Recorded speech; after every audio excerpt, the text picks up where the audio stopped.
Okay, so Charlie Kirk is dead, and I'm going to be honest, when I first heard of it, it was in the middle of the night, I had 3 melatonin gummies in me, absolutely beating my ass, and I was just chuckling at the whole situation. But when I woke up the next morning with a more clear mind, I was thinking to myself, god damn, this isn't looking good. Now, don't get me wrong, I get the irony. The man that said that a couple of gun deaths a year are worth it to keep the Second Amendment, getting shot after being asked a question about mass shootings. If you were to script that into a movie, it would be nothing short of theatric, an over-exaggerated, sarcastic comment on some political bullshit going on or something.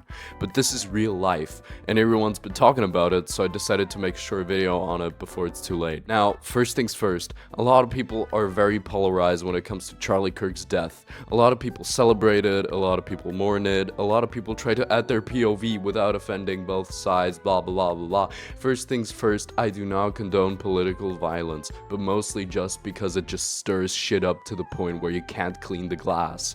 Now that we have that out of the way, a lot of people say that there's a dead guy purely because he used his right for freedom of speech. A lot of people like to add that he was a husband and father. A lot of people don't like to mention the fact that there was a school shooting not even half an hour later, or that a Democratic lawmaker got JFK'd back in June. A lot of people forget the fact that Charlie Kirk said that he'd force his daughter to give birth to a child, even if it was conceived through rape. And I'm sorry for saying my opinion out loud, shoot me for it, but that's not a good father. Nevertheless, the shooter is still at large. We don't know their identity, nor their motivations for it. Maybe they knew Charlie personally and just didn't like the fucker. Maybe there was some political bias. Maybe it was a psychopath who just looked for the next best guy to kill without having the whole nation on their ass, and rather just the more radical half of it. We just don't know.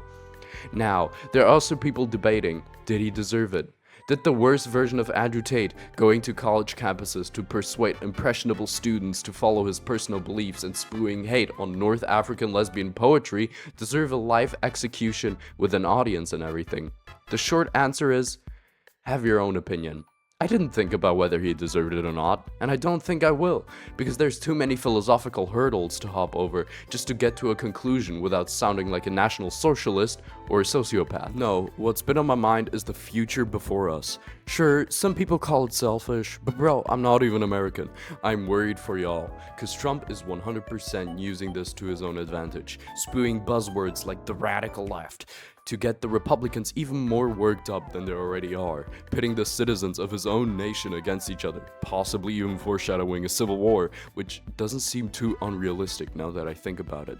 I guess the question I have is, was it worth it, despite of the original intentions of the killer? And my answer to that question is no. If you take a look at the Luigi Mangione case, the collective voice of people around the world was mostly unanimous. No one was gonna mourn the death of a guy who killed dozens of people just cause no healthcare, haha, fuck you. But now, you take a guy who runs his mouth for a living, who has never done anything wrong, which is quite subjective, but we'll leave it at that, loved and praised by a lot of people who sure as hell are going to get pissed if you do anything to him, and just shoot him. The outcome is clear. Political unrest, more polarization, all in one, making it a fuckload harder to survive in the US American trenches, aka your average neighborhood in New Jersey, or just all over America. What I'm taking away from this is that I should probably stop running my mouth on the internet. Who knows if I'll be next? I personally don't want to. Anyways, thanks for listening to my rant. This was GenghisCan't, and I'll catch y'all later.